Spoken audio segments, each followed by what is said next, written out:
Hello everybody, Andrew Blake from the digitalaudiomanual.com. Today let's work with the pattern editor and modulators to create a little sound example like this.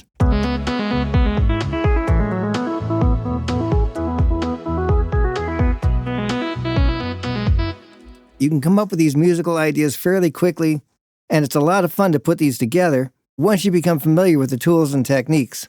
To get started, you can take any basic synth sound. You'll want to go up to the first tab for your instrument and come down to this drop-down that allows you to create either a Midi part or a pattern event. We'll choose the pattern event. If I turn my locators on, then I can double-click on the track and immediately create some kind of pattern event. If I double-click on the pattern event, then the pattern editor will open up. If it asks you to choose between melodic or drum, then just choose the melodic pattern editor. You can hit this arrow to open it up in the lower zone if you need to. This particular project has a few chords in it. If I come up to the chord track, I can turn on the option to show the scales. This lets me see what Cubase thinks is the proper scale to use. Let's go ahead and take that as a starting point. And then I come down to the pattern editor. I have the option to choose root note and what kind of scale. Now it showed me an E major scale. I am going to take the option for E as the root note. But instead of a major scale, I'm going to choose this one that says pentatonic because many times that works with some great sounds and not too much effort. Initially, that puts in the notes of the scale over in this right area. I can actually click on it to hear the notes. In this case, it wrote in 5 notes. If I want my pattern to have a few more notes, I can go over here on the left, and where it says C#4, I can take my mouse and spin that up to give me a few extra notes to work with. And then simply hitting this randomize pattern option, immediately I get a result like this,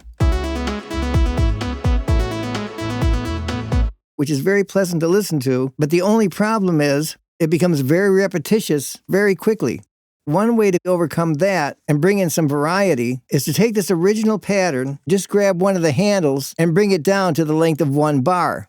Then I can easily click on it, Control D, and repeat it 4 different times. Then if I come back to the pattern editor, I have an option to duplicate the pattern. So if I hit this 3 times, in these little drop-down areas, I can choose the new patterns. I'll change this to pattern 2, change this one to pattern 3, and then change this one to pattern 4. This gives me the control to take any one of these patterns. I'll go to pattern 2, for example, and select it. It automatically updates in the display. Now I can come and hit the randomize pattern again, and now I have a completely different pattern playing for number 2. I can repeat these steps, select pattern 3, come down and hit the randomize pattern again. If I don't quite get the result I want, I can just randomize it again until I find one that I like. And just like that, very quickly, I have an interesting pattern that varies every time. It gives me just that little bit of interest instead of repeating over and over the same thing.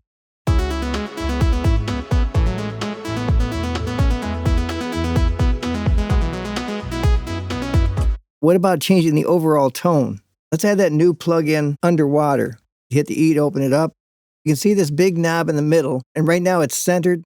If we play it, everything sounds a little muffled. If we turn this knob up a bit, that adds some interesting character, but we definitely don't want to sit here and turn the knob up and down while the song is playing. That's where the new modulators really come in handy. And they're so easy to add to a knob like this that you want to control.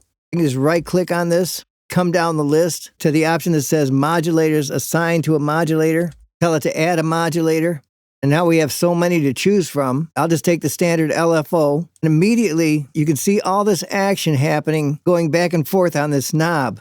And if we look at our effect, that knob is going back and forth as well. What did that do to the sound? Let's listen to it. Definitely changed it, but it's not doing what I want it to do.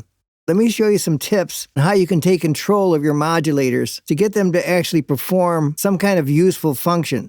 Right from the beginning, most of the time, you're going to want to come to this slider that says Modulation Depth. Every time you load up a modulator, these typically have some kind of default value typed in here already. That's why you're getting motion before you've even touched anything. But we want to remove that. And all we have to do is hold Control and click on this, and now it becomes 0. If we look at our modulator, you can see that there's some waves happening, but now when we look at the big knob on our effect, we can see that it's no longer moving back and forth. By playing my song and moving this knob until I hear the effect that I want. That gives me the goal.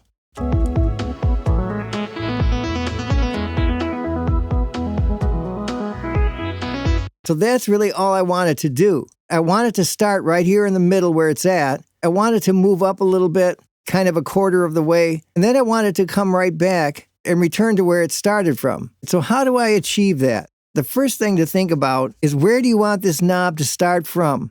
In my example, I wanted to start right here in the center. I could move it all the way to the left or all the way to the right, or any place that I actually want it to be.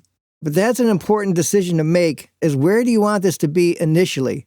The next question to ask is, how do you want this knob to move? And let me give you some examples of what I mean by that.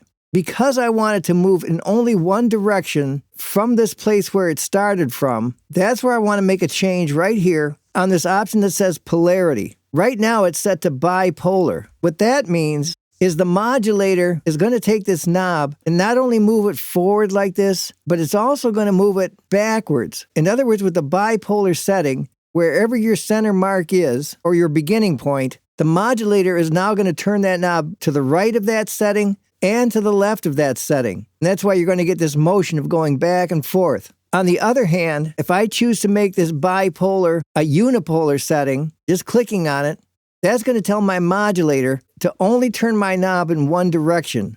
In other words, from this center point, it's either going to move it to the right and then come back to the center, or I could tell it to move it to the left and come back to the center. But let's get it to move to the right, which is the way I want it to go.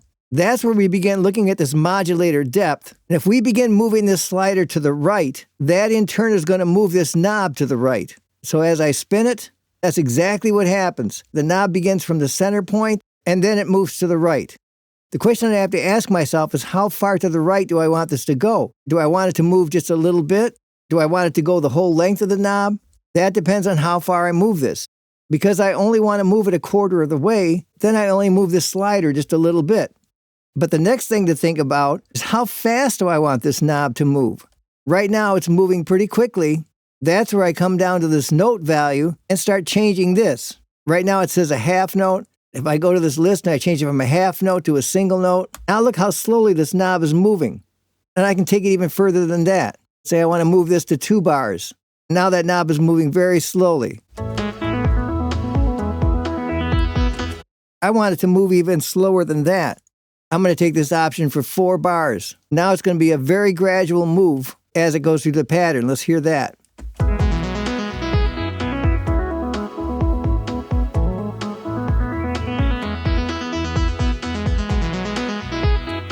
That's perfect.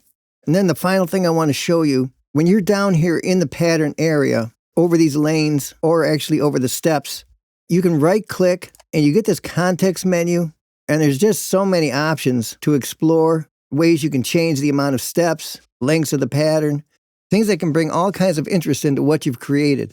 But there's 2 options in here worth getting familiar with right away. One of them allows you to remove all the steps from any lane.